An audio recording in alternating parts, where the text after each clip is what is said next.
Meus amigos e minhas amigas, bem-vindos a todos e a todas ao Curto Circuito, um programa do Grupo de Economia da Energia, do Instituto de Economia da UFRJ. Eu me chamo Ronaldo Bicário e estou aqui para conversar com vocês sobre as grandes questões do setor elétrico aqui no Brasil e no mundo.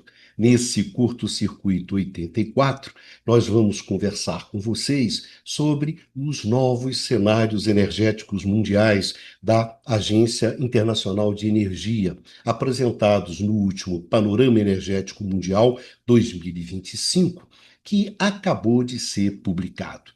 O Panorama Energético Mundial, o World Energy Outlook, é uma das publicações mais importantes do setor de energia e serve como referência para governos, empresas e organizações envolvidas com esse setor.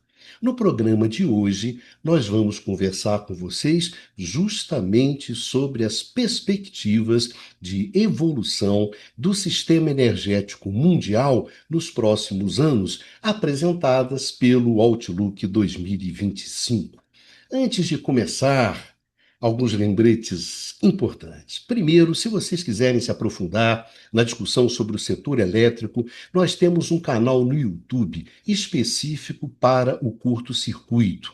Lá vocês encontram de forma estruturada, arrumada, toda a discussão que a gente vem desenvolvendo aqui no canal do Instituto de Economia da UFRJ ao longo desses últimos 4 anos de programa. O canal se chama simplesmente Curto-Circuito. Se vocês entrarem no YouTube, pesquisarem por @canal Curto-Circuito, vocês encontram. Segundo, se vocês quiserem ouvir esse programa no formato de podcast, basta procurar nos tocadores de podcast por canal IE-FRJ ou por Curto-Circuito, que vocês encontram tranquilamente tanto o podcast do canal do Instituto de Economia quanto o podcast do programa. Terceiro, todos os links para esses recursos e também para os vídeos e textos citados nesse programa encontram-se na descrição desse vídeo no YouTube, inclusive o próprio relatório da Agência Internacional de Energia. Por último, não se esqueçam de dar um like nesse vídeo para ajudar a levar o conteúdo do curto-circuito para mais gente. Esse simples like que você dá nos ajuda muito na divulgação desse nosso trabalho. Vamos então começar apresentando a lógica dos cenários do Outlook, para que vocês possam aproveitar da melhor maneira possível as informações contidas nesses cenários. Vamos então para o jogo dos cenários.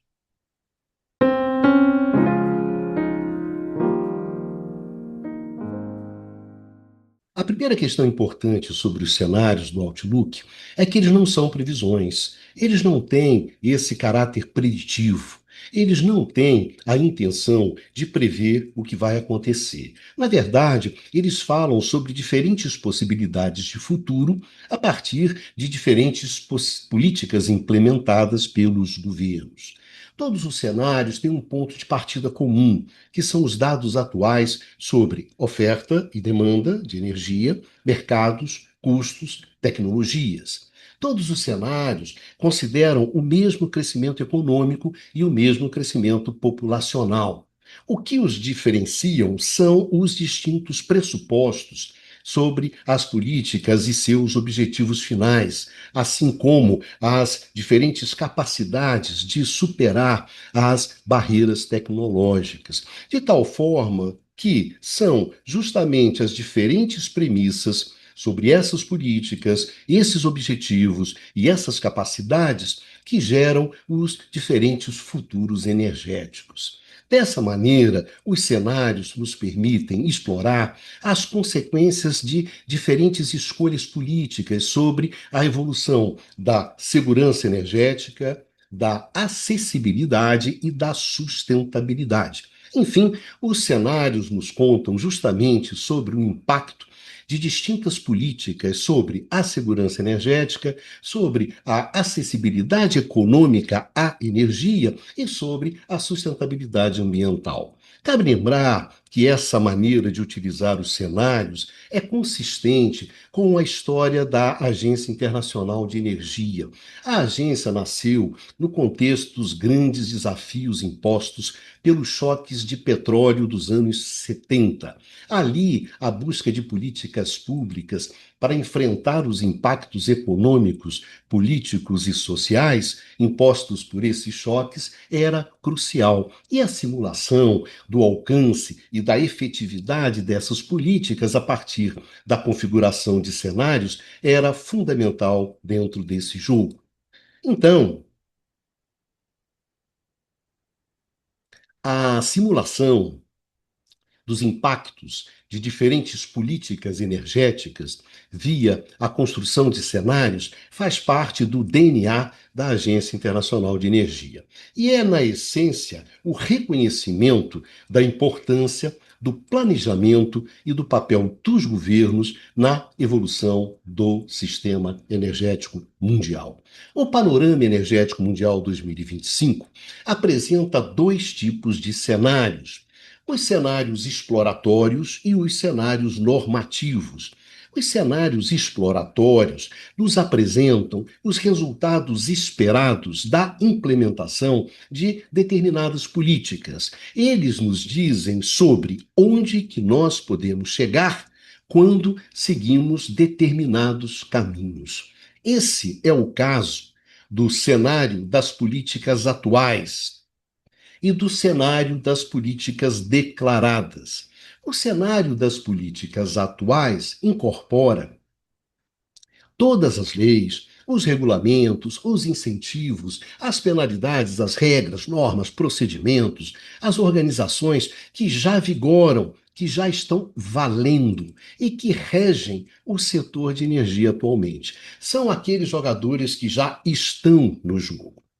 Já o cenário das políticas declaradas incorpora todo esse conjunto de intervenções institucionais que foram anunciadas, mas ainda estão em fase de implantação. Ou seja, vai desde os planos estratégicos até os projetos de lei. Ou seja, são os jogadores que ainda vão entrar em campo, que estão previstos para entrar em campo. Então, na verdade, se o cenário das políticas atuais diz respeito àquilo que já está sendo feito, o cenário de políticas declaradas diz respeito àquilo que se pretende fazer. Em geral, o cenário das políticas atuais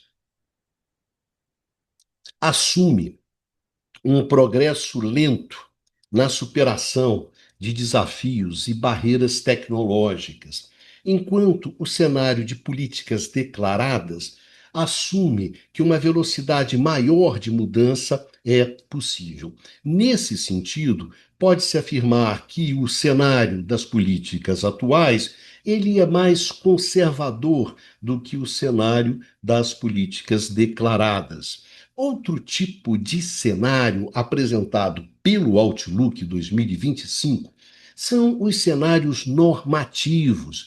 Esses nos dizem o que deve ser feito para alcançar determinados objetivos. Enfim, eles nos falam sobre os caminhos que nós devemos tomar para chegar a um determinado lugar. O cenário de emissões líquidas zero em 2050 nos diz justamente quais são as políticas que devem ser implementadas para se alcançar em 2050 um nível de emissões líquidas igual a zero. Naturalmente, é aquele cenário mais avançado em termos das mudanças.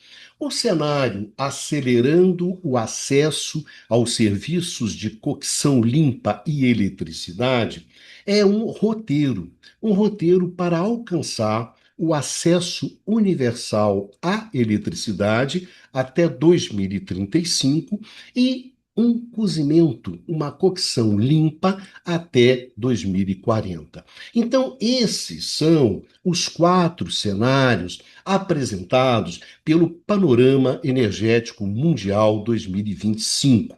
A partir desses cenários, O Outlook 2025 oferece um conjunto de insights interessantes sobre as consequências de diferentes políticas energéticas e escolhas de investimento. Vamos dar uma olhada, então, nesses insights que traduzem justamente a maneira como a Agência Internacional de Energia interpreta os futuros possíveis do sistema energético mundial a partir de distintas políticas energéticas implementadas pelos países. Vamos ver, então, as questões-chave levantadas pela Agência Internacional de Energia, que nos ajudam a estruturar a discussão sobre as escolhas cruciais, as oportunidades e os trade-offs para os governos. Comecemos com a retomada do centralismo da segurança energética no conjunto de políticas públicas. Vamos dar uma olhada nesse centralismo.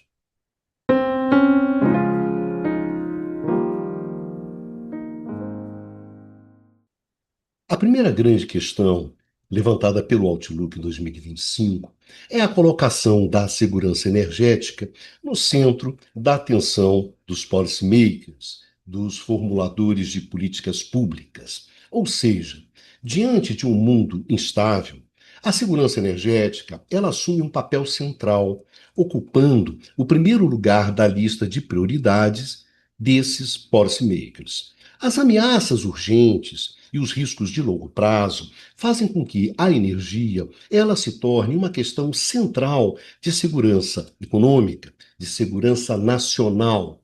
Assim como ocorreu nos anos 1970, com os choques do petróleo, a energia está no centro das tensões geopolíticas atuais.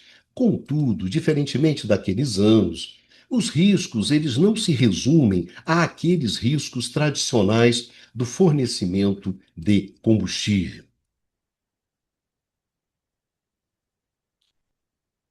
Aos riscos tradicionais, que afetam a segurança do fornecimento de petróleo e gás, agora se somam vulnerabilidades em outras áreas, principalmente nas cadeias de suprimento de minerais críticos. Essas novas dimensões da segurança energética foram destacadas pelos novos controles de exportação da China sobre elementos de terras raras e componentes e tecnologias de baterias. O principal risco para minerais críticos é o alto nível de concentração de mercado. Um único país é o refinador dominante para 19 dos 20 minerais estratégicos relacionados à energia, com uma participação média de mercado de cerca de 70%. Os minerais em questão são vitais para as redes elétricas, para as baterias, para os veículos elétricos, mas também desempenham um papel crucial em chips de inteligência artificial, em motores a jato, em sistemas de defesa e outras indústrias estratégicas. Em novembro de 2025, mais da metade desses minerais estratégicos está sujeita a algum tipo de controle de exportação. Para a Agência Internacional de Energia, fomentar cadeias de suprimento mais diversas, mais resilientes para minerais críticos vai exigir um esforço político conjunto. As forças de mercado, segundo a Agência Internacional de Energia, sozinhas não vão entregar essa diversidade, não vão entregar essa resiliência. Desde 2020, a maior parte do crescimento na produção refinada de minerais energéticos-chave veio dos principais fornecedores. Como resultado, a concentração geográfica em refino aumentou para quase todos os minerais energéticos-chave, especialmente para níquel e cobalto. A análise da Agência Internacional de Energia, dos projetos anunciados, sugere que reverter esse processo deve ser um processo, um, um evento extremamente lento. No cenário de políticas atuais, a concentração de oferta provavelmente permaneceria maior do que no cenário de políticas declaradas, já que a demanda mineral mais fraca se traduz em preços mais baixos que favorecem produtores tradicionais com custos mais baixos. Ou seja, na medida que o cenário de políticas atuais é aquele que as mudanças avançam menos e, portanto, a entrada de novas tecnologias que justamente utilizam esses minerais críticos, essa entrada é menor. Então, o que que acontece é a demanda por esses minerais críticos no cenário de políticas atuais seria menor. Já no cenário de políticas declaradas, como essa introdução avança, essas tecnologias entram mais e a demanda de minerais críticos seria maior, isso geraria uma condição de mercado mais favorável, né, àqueles produtores que estavam justamente entrando nesse mercado. Na visão da agência, é necessária uma ação determinada hoje para aprimorar a preparação contra possíveis interrupções e, a longo prazo, para construir novas parcerias e projetos que diversifiquem as cadeias de suprimentos mais rapidamente. Mas a agência reconhece que isso não é nada fácil. Ainda no que concerne aos novos riscos e ameaças que reforçam a importância da segurança energética, o setor elétrico, tão essencial para as economias modernas, também está cada vez mais vulnerável a riscos cibernéticos, operacionais e relacionados ao clima, de tal forma que há uma necessidade urgente de construir uma maior resiliência contra riscos crescentes relacionados ao clima, a ataques cibernéticos e outras atividades maliciosas que visam infraestruturas críticas.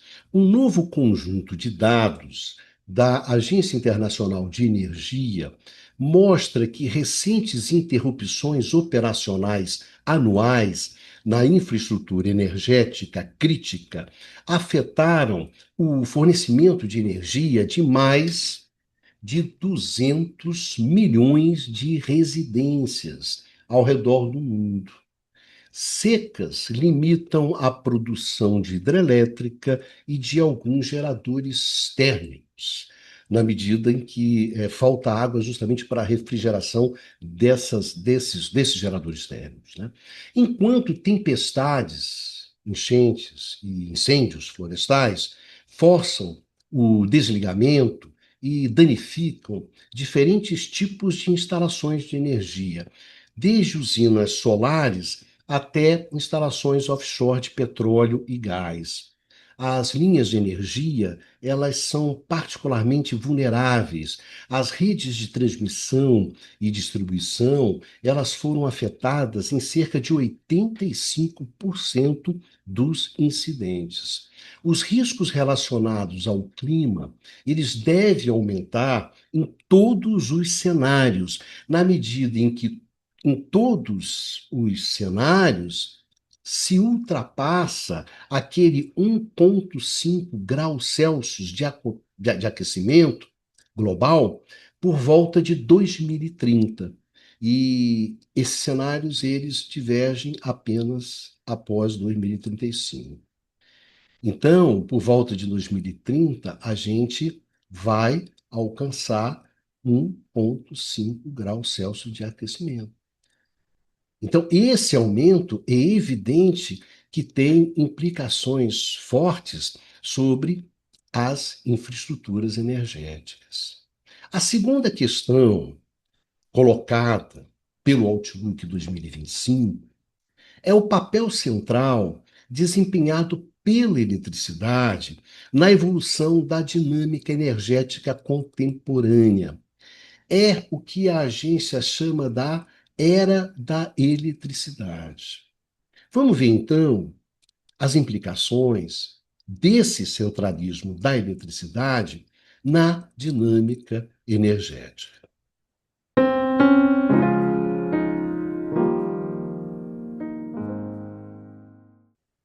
No panorama energético mundial do ano passado, 2024, a Agência Internacional de Energia anunciava a chegada da era da eletricidade. As implicações desse anúncio nós discutimos profundamente no curto-circuito 64. E eu sugiro fortemente a vocês darem uma olhada nesse programa, porque ajuda muito na compreensão do alcance dessa mudança radical no mundo da energia. No programa tem uma análise que vai ser difícil de vocês encontrarem em outro lugar. É o tipo de coisas que vocês só encontram aqui, no curto-circuito. Portanto, meu amigo e minha amiga, aproveitem o que foi feito para vocês.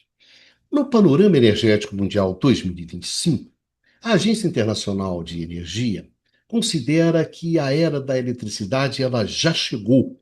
Como diz a galera, já é parceiro.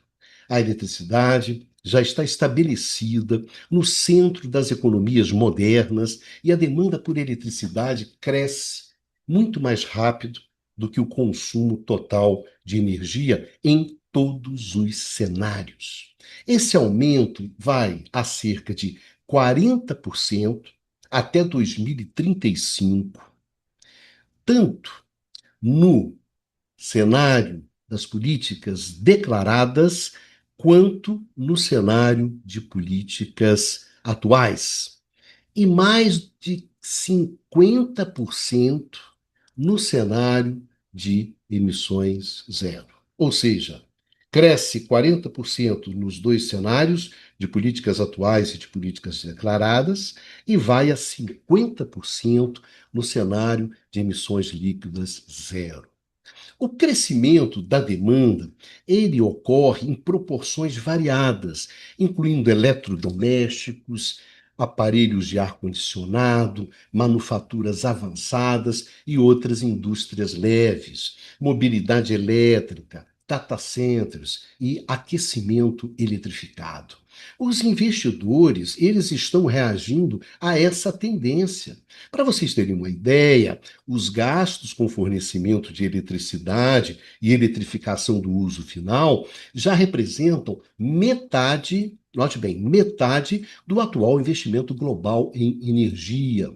O aumento do uso de eletricidade significa que os preços da eletricidade estão se tornando uma questão chave para os consumidores e para os formuladores de políticas públicas. Por enquanto, a eletricidade representa apenas 21% do consumo final total global de energia. Mas a eletricidade é a principal fonte de energia para setores que representam mais de 40% da economia global. E a eletricidade é a principal fonte de energia para a maioria esmagadora das residências. Isso ressalta a importância de um fornecimento de eletricidade seguro e acessível economicamente, bem como os custos econômicos e sociais de apagões como aqueles ocorridos em 2025 no Chile e na Península Ibérica. Uma questão fundamental para a segurança do abastecimento da eletricidade, no quadro da transição energética,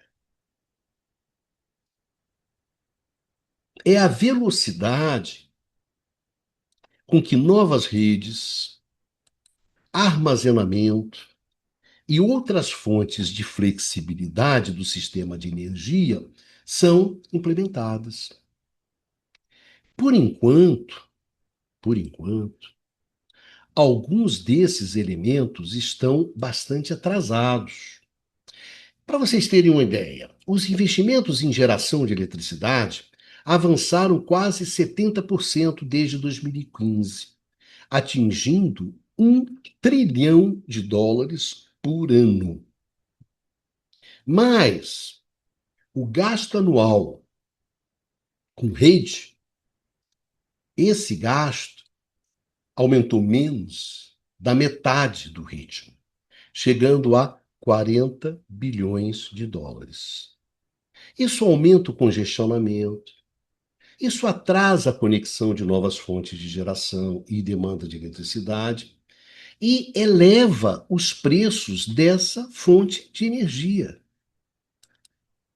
A redução da produção eólica e solar, ela está aumentando, assim como os casos de preços negativos nos mercados atacadistas. Mas o licenciamento lento está atrasando projetos de rede, assim como mercados apertados para transformadores e outros componentes. Os riscos foram parcialmente mitigados pelo aumento do armazenamento de baterias, onde as adições anuais passaram a mais de 50, de 70, 75 gigawatts em 2024. Mas as baterias não podem fornecer todas as respostas, especialmente quando as necessidades de flexibilidade sazonal aumentam junto com as de curto prazo. Aí realmente o jogo se torna mais pesado. O aumento da renda, o aumento das temperaturas, esse aumento ele sustenta um aumento no uso de eletricidade para ar-condicionado. O resfriamento é uma fonte crescente de demanda elétrica em todos os cenários, tendo à frente as economias emergentes e em desenvolvimento, com impactos potenciais importantes na demanda máxima de eletricidade. No cenário de políticas declaradas, por exemplo, o uso de ar-condicionado baseado na renda adiciona cerca de 330 gigawatts à demanda máxima global até 2035. 330 gigawatts. E as temperaturas mais altas acrescentam mais 170 gigawatts. Então, nesse quadro, a eficiência dos novos aparelhos de ar-condicionado é um fator crítico para gerenciar futuras tensões nos sistemas de energia. Em todos os mercados, já existem aparelhos de ar-condicionados muito mais eficientes, disponíveis já nas prateleiras, com custo adicional modesto ou nulo, ou muito pequeno. Outra fonte de aumento forte da demanda de eletricidade são os data centers e a inteligência artificial. No entanto, o crescimento explosivo desse tipo de demanda por eletricidade está concentrado localmente, basicamente nas economias avançadas e na China. O investimento em data centers, meus amigos e minhas amigas, ele deve atingir 580 bilhões de dólares em 2025. Isso ultrapassa os 540 bilhões de dólares gastos no fornecimento global de petróleo. A multiplicação por 3 da quantidade de eletricidade consumida pelos data centers até 2035 representa menos de 10% do crescimento total da demanda global de eletricidade. Mas o problema é que esse crescimento ele está altamente concentrado geograficamente. Mais de 85% das novas adições de capacidade de data centers nos próximos 10 anos são esperadas aonde? Nos Estados Unidos, na China e na União Europeia.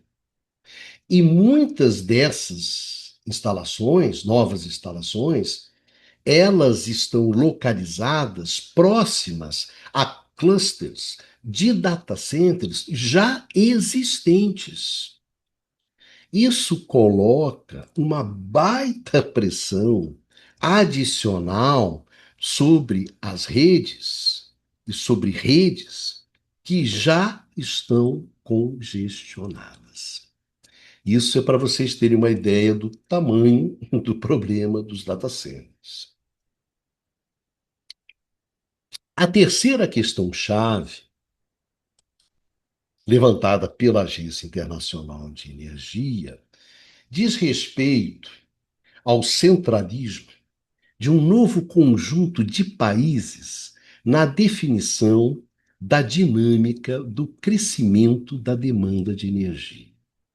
Vamos dar uma olhada nesses novos players que representam um papel fundamental na dinâmica energética mundial.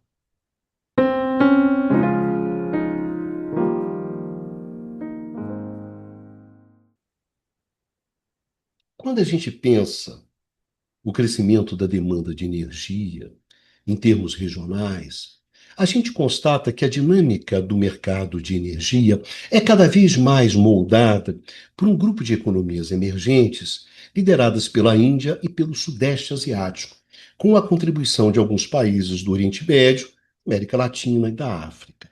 Coletivamente, eles assumem o bastão da China, que representou mais da metade do crescimento da demanda global de petróleo e gás e 60% do crescimento da demanda por eletricidade desde 2017, desde 2010, desde 2010. Embora nenhum país desse novo conjunto chegue perto de replicar a trajetória energética da China sozinho.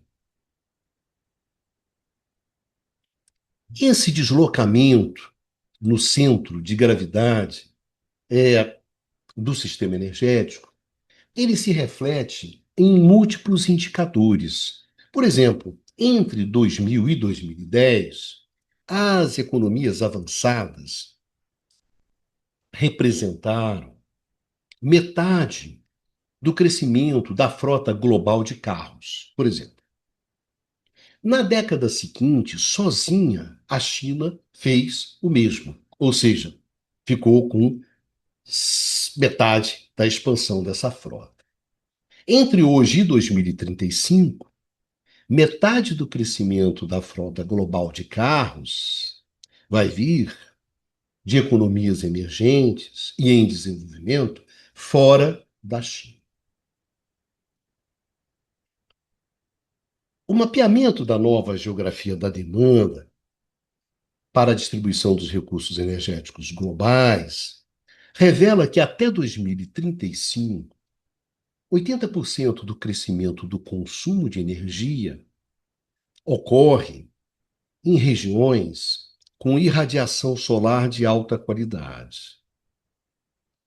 Isso contrasta fortemente com a última década, quando regiões de média a baixa energia solar impulsionaram metade do crescimento. Isso ajuda a explicar a rápida adoção das tecnologias solares nos cenários, assim como o aumento da demanda por resfriamento. Outra questão importante é que muitos dos novos centros de demanda na Ásia possuem alguns recursos domésticos de carvão e dependem de petróleo e gás importados. E isso tem importância em termos de segurança energética, acessibilidade e emissões para esses países. A quarta questão-chave, apontada pelo Outlook 2025, é a contínua ascensão da energia renovável.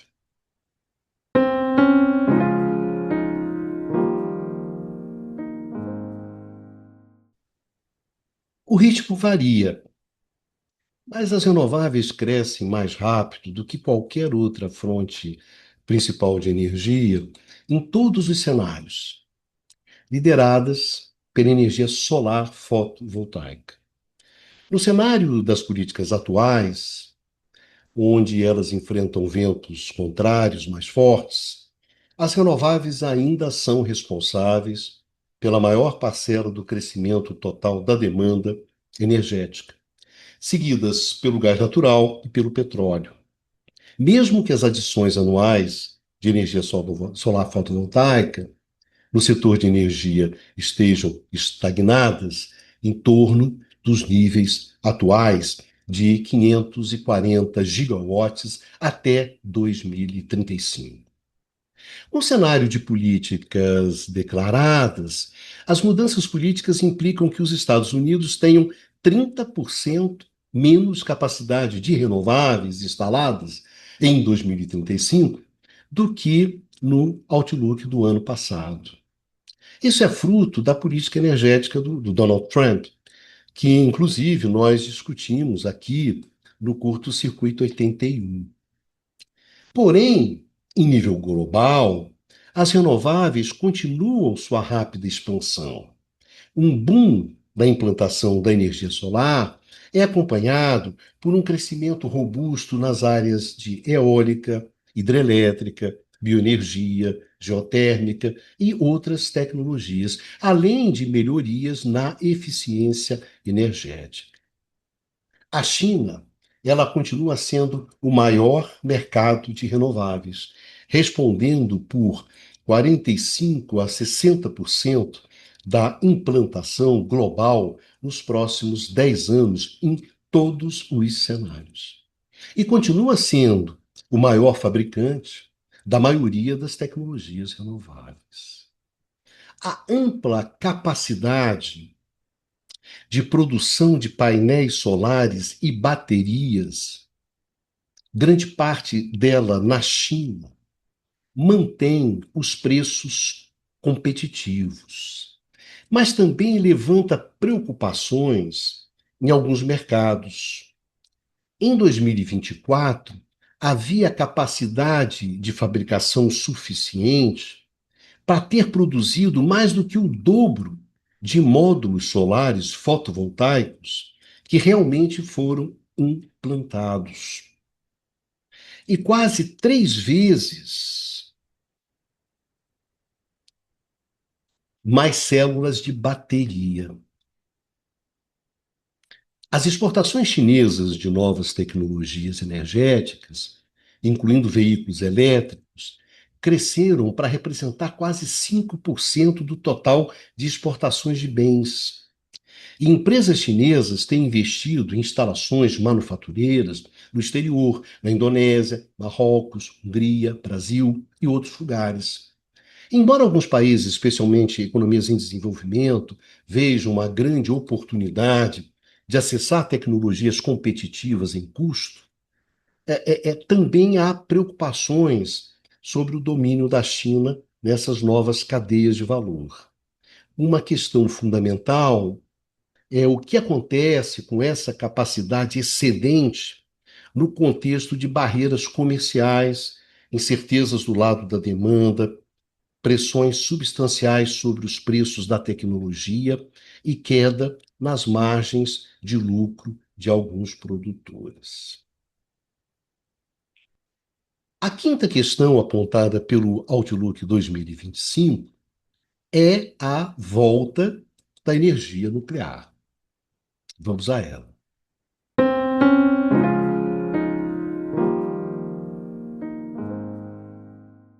Um elemento comum em vários cenários é a recuperação da energia nuclear, com o aumento do investimento, tanto em usinas tradicionais, de grande escala, quanto em novos projetos, incluindo pequenos reatores modulares.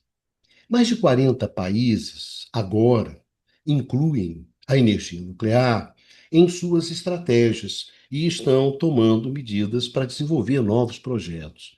Além dos reatores que estão reiniciando operações, notadamente no Japão, há mais de 70 gigawatts de nova capacidade em construção, um dos níveis mais altos em 30 anos.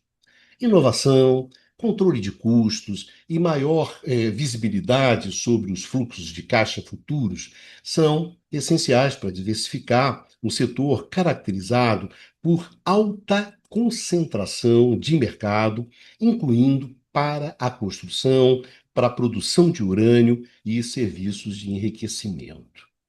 Empresas de tecnologia estão apoiando o surgimento de novos modelos de negócios, com acordos e manifestações de interesse para 30 gigawatts de reatores pequenos modulares, principalmente para abastecer data centers. Com esse desenvolvimento, após mais de 2 décadas de estagnação, a capacidade nuclear global deve aumentar em pelo menos um terço até 2035. Note bem, meus amigos e minhas amigas, aumentar um terço não é pouca coisa. A sexta questão-chave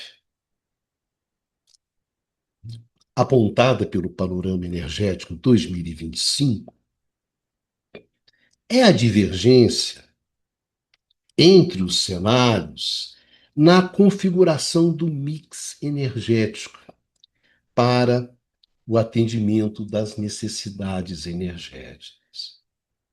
Vamos dar uma olhada. Que divergências são essas?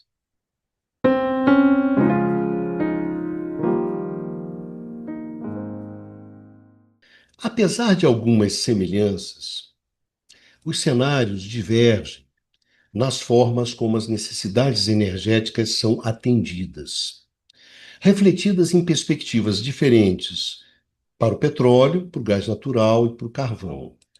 No cenário de políticas atuais, a demanda por petróleo e gás natural, ela continua crescendo até 2050, embora o carvão comece a cair antes do final da década atual. No cenário de políticas declaradas, o pico da demanda por carvão ele é acompanhado por uma estratificação no uso do petróleo por volta de 2030. No entanto, ao contrário do outlook do ano passado, a demanda por gás ela continua crescendo na década de 2030, principalmente devido a mudanças nas políticas dos Estados Unidos e à queda dos preços do gás. No cenário de emissões líquidas zero, a implantação muito mais rápida de uma variedade de tecnologias de baixa emissão traz quedas consequentes na demanda por todos os combustíveis fósseis. Embora a demanda subjacente por serviços de energia seja semelhante em todos os cenários, a quantidade de energia necessária para atendê-la varia significativamente. No cenário de políticas declaradas, a demanda mundial de energia ela aumenta 90 exajoules até 2035. Note bem, um aumento de 15% em relação a hoje. Agora, no cenário de políticas declaradas, ela sobe cerca de 50 exajoules, ou 8%. Então, no políticas declaradas, aumenta 90 exajoules. No de políticas declaradas, né, 50 exajoules. 90 para as políticas atuais, 50 para as políticas declaradas. No mundo do cenário das emissões zero, essa demanda simplesmente declina. Então, essas variações, elas refletem diferenças na matriz energética e na eficiência técnica de aparelhos e equipamentos. Caminhos mais eletrificados e ricos em energias renováveis também consomem menos energia ao evitar o calor residual da combustão de combustíveis. Ou seja, caminhos mais eletrificados, caminhos com mais energias renováveis, são caminhos mais eficientes. A sétima questão apontada pela AIE diz respeito às mudanças para os mercados de petróleo e veículos elétricos. Essas mudanças são interessantes. Vamos dar uma olhada.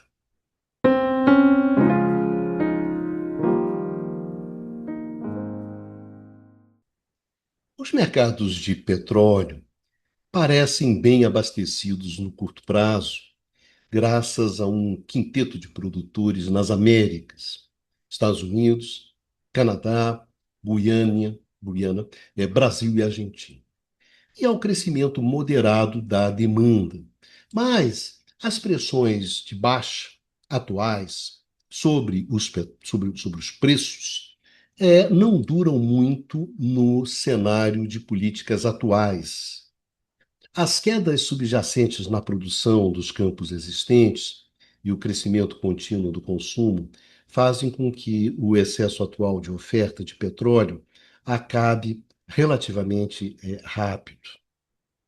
Cerca de 25 milhões de barris por dia de novos projetos de fornecimento de petróleo são necessários até 2035, nesse cenário, para manter os mercados equilibrados. E os preços do petróleo sobem em relação aos níveis atuais para incentivar os projetos adicionais a montante.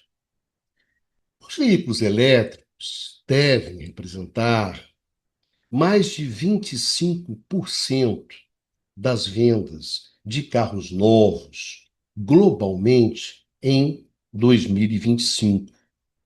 E os custos das baterias caíram drasticamente.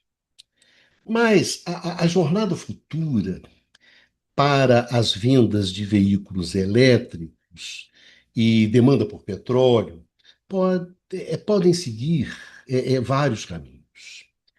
No cenário de políticas declaradas, a Agência Internacional de Energia ela reviu para baixo as projeções de crescimento dos veículos elétricos em economias avançadas em comparação com o ano passado, notadamente nos Estados Unidos.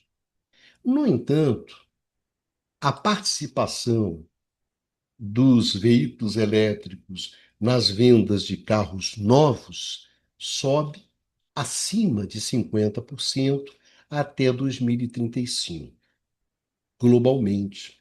E a demanda por petróleo estabiliza por volta de 2030, chegando a 102 milhões de barris dias, antes de iniciar uma lenta queda. No cenário de políticas atuais, a participação dos veículos elétricos no total de vendas de carros após 2035 se estabiliza em cerca de 40%. E matérias-primas, petroquímicas, a aviação e caminhões sustentam o crescimento da demanda por petróleo, chegando a 103 milhões de barris dia em 2050. O cenário de emissões zero apresenta uma eletrificação muito mais rápida da frota de veículos, com implicações muito mais fortes para o uso do petróleo. Agora, o oitavo ponto-chave apresentado pelo Panorama Energético Mundial de 2025 é a explosão da oferta do gás natural liquefeito. Esse é um ponto bastante interessante. Vamos dar uma olhada nesse ponto. Vale a pena.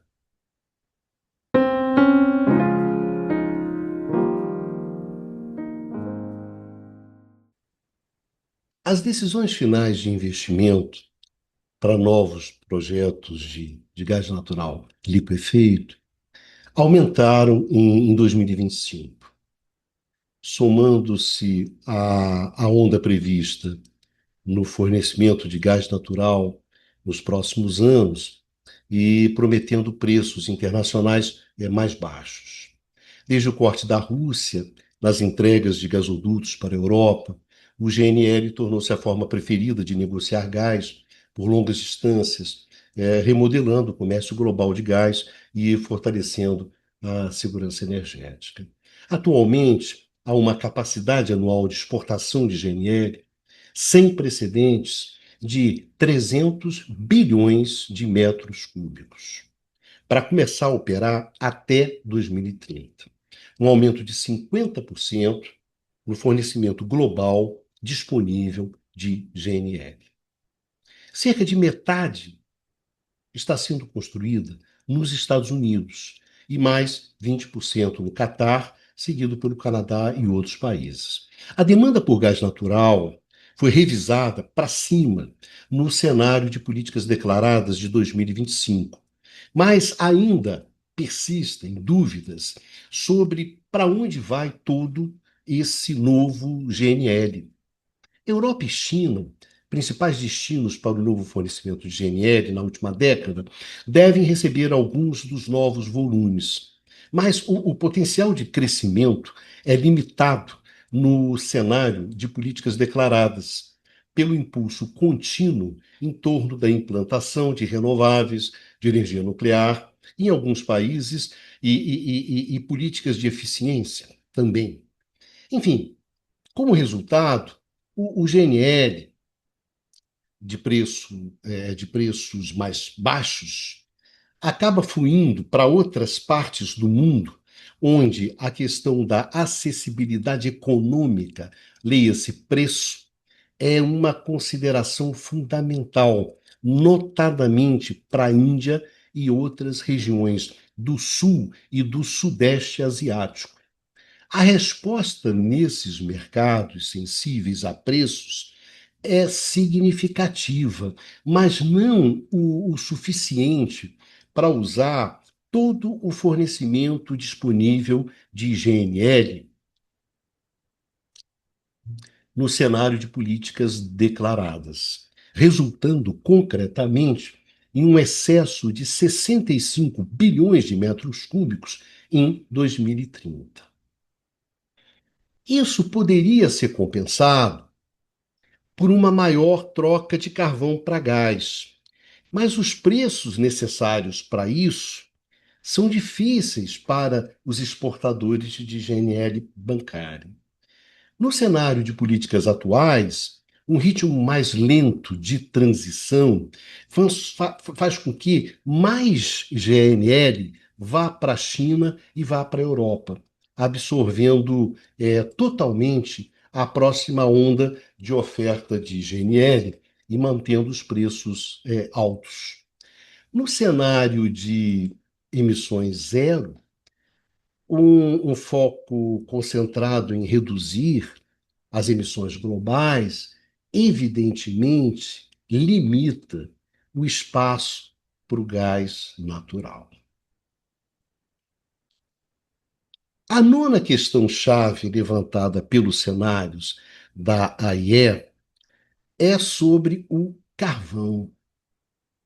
Para onde vai o carvão nessa história toda? Vamos dar uma olhada.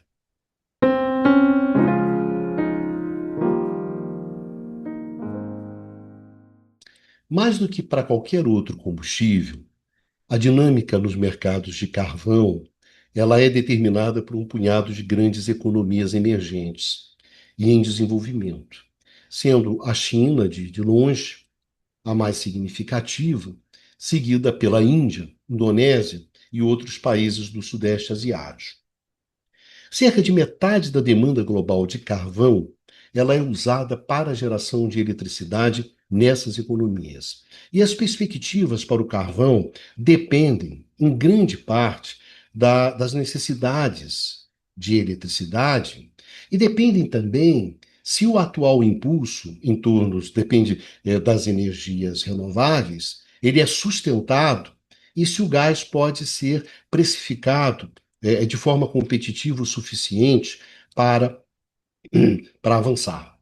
Se avança o gás e você mantém o impulso das energias renováveis, então isso, evidentemente, que segura o carvão. É, isso é suficiente para colocar a demanda global de carvão em declínio constante. Uma tendência ainda mais pronunciada no cenário das emissões zero. O cenário das políticas atuais destaca o que acontece se os desafios de integração à rede forem altos e a implantação solar e eólica estagnar. Nesse cenário, a demanda por carvão ela é maior e cai muito mais lentamente. Enfim, esse é o jogo do carvão. É um jogo jogado na China, na Índia, no Sul, no Sudeste Asiático, e é um jogo que depende do avanço das energias renováveis e do avanço do gás nesses países. Finalmente, para fechar, a décima questão, ela diz respeito aos futuros divergentes para as emissões globais e as mudanças climáticas. Sem dúvida, esse é um ponto-chave da discussão e ele sintetiza um pouco o trade-off central entre segurança energética e mudança climática. Então, vamos dar uma olhada nesse ponto final, mas, no entanto, que é um ponto bastante importante da nossa discussão.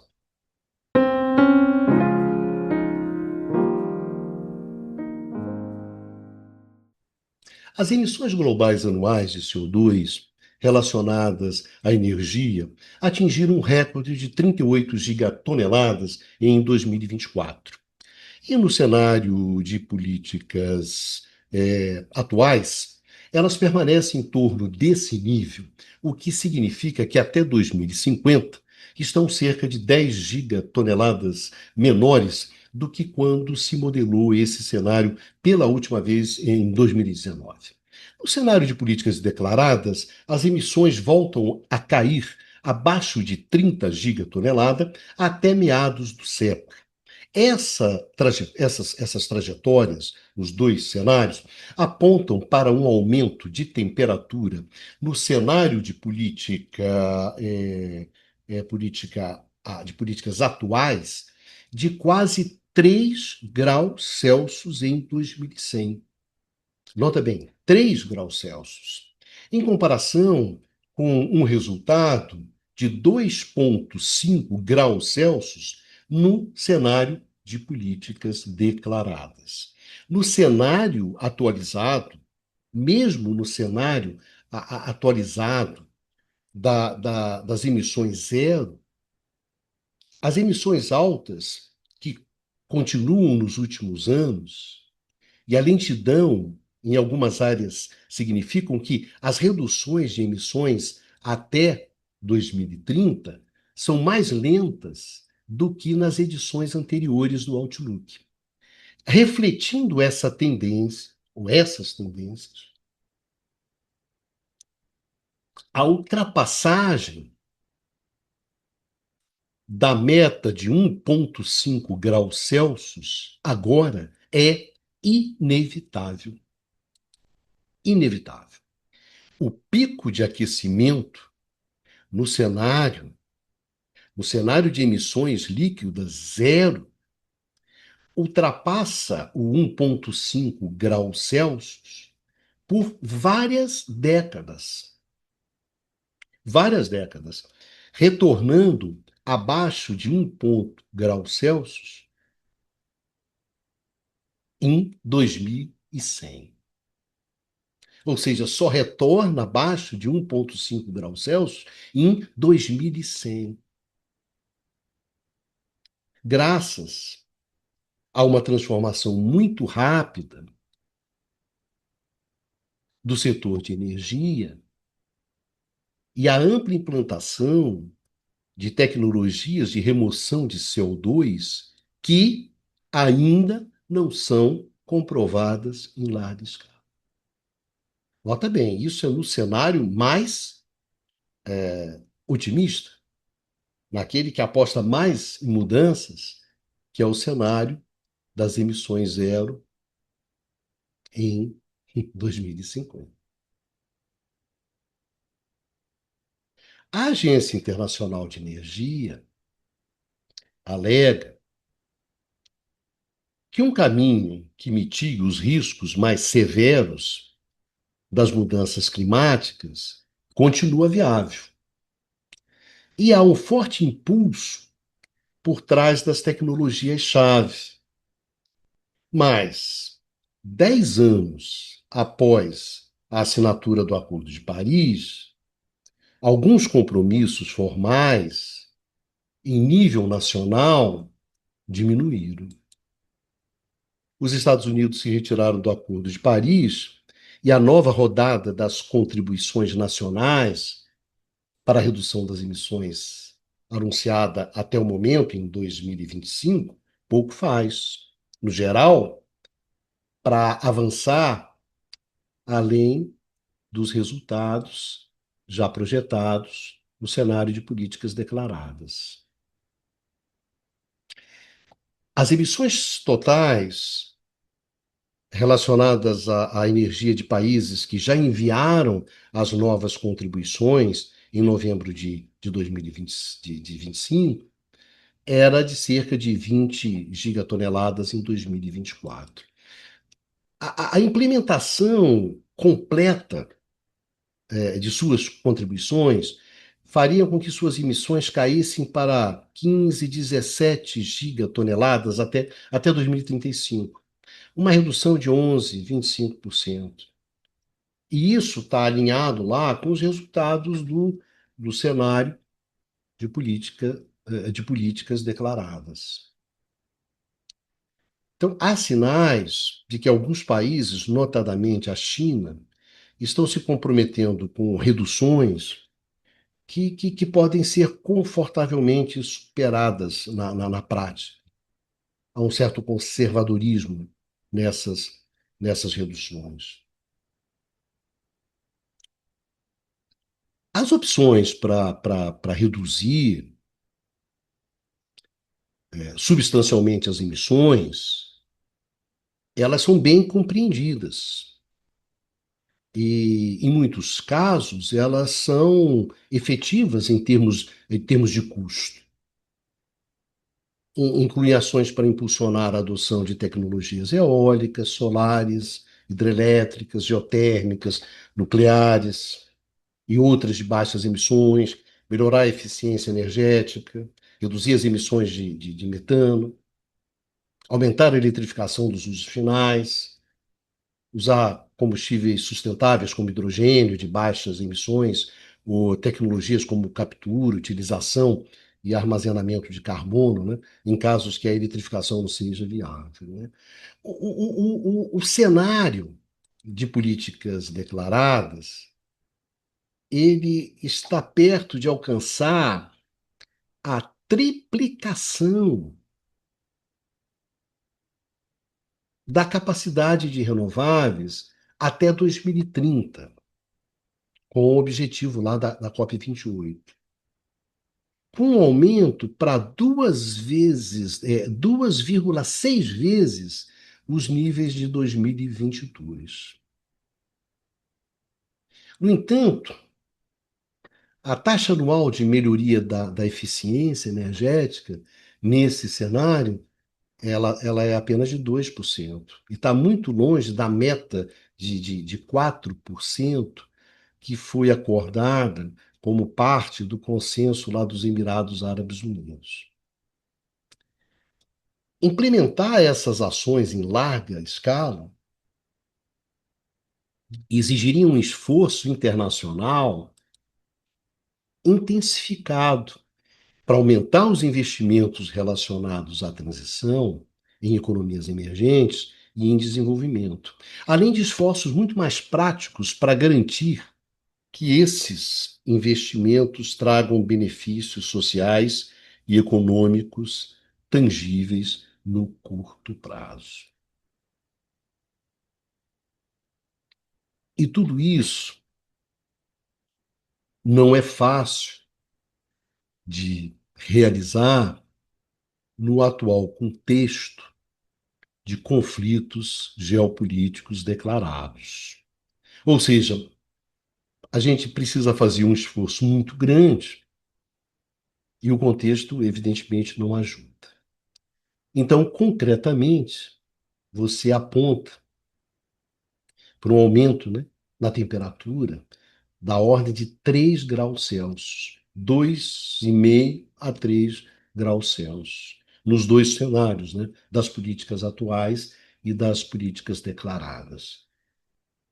Claramente, tanto um conjunto quanto o outro de políticas, hoje não é suficiente para enfrentar o problema do aquecimento global. Para finalizar, rapidamente, alguns comentários sobre o cenário de aceleração do acesso à eletricidade e à cocção limpa. Hoje, para vocês terem ideia, cerca de 730 milhões de pessoas ainda vivem sem eletricidade. E quase 2 bilhões, ou seja, um quarto da população mundial, dependem de métodos de cocção, de cozimento, que são muito prejudiciais à saúde humana. Países como Índia, Indonésia e China, esses países eles mostraram, com políticas ambiciosas e programas assim de grande escala, como essas políticas e esses programas podem transformar a perspectiva. Mas menos progresso foi feito em outros lugares, especialmente em grandes partes da África subsaariana. Como as coisas estão hoje, o mundo não está no caminho certo para fechar essa enorme lacuna na oferta de energia moderna para uma parte significativa da população mundial. O novo cenário da Agência Internacional de Energia, né, o cenário de acelerando o acesso aos serviços de cocção limpa e eletricidade, estabelece justamente um caminho, né, país a país, para o acesso universal. alcançando esse marco em 2035 para a eletricidade e 2040 para a cocção limpa. É um cenário que se baseia em lições sobre o que funcionou melhor e também no renovado impulso para enfrentar essa questão, que é uma questão antiga nas discussões sobre energia. Mais da metade da população sem acesso à eletricidade ou à cozinha limpa vive em países que recentemente atualizaram políticas ou lançaram novas iniciativas nessas áreas. Então, no novo cenário da Agência Internacional de Energia, sobre o acesso às energias modernas, o GLP sustenta a maior parte do acesso à cocção limpa, aumentando seu uso para cerca de 3,4 milhões de barris dias na cocção residencial em 2040. Ao mesmo tempo, uma média de 80 milhões de pessoas terão acesso à eletricidade a cada ano até 2035, com a rápida implantação paralela de redes, de mini-redes e sistemas autônomos. E com isso, a agência espera que a gente avance nessa dívida, né, no pagamento dessa dívida que nós temos com uma parte significativa da população mundial. Em suma, meus amigos e minhas amigas, esses são os pontos essenciais do Panorama Energético Mundial 2025, o conhecido World Energy Outlook da Agência Internacional de Energia. Eu acredito que nós conseguimos cobrir os principais pontos e eu espero que esse programa, com essas informações, seja útil para todos vocês. Um grande abraço em todas e em todos, e a gente se encontra no próximo curto-circuito. Vida que segue e se cuide.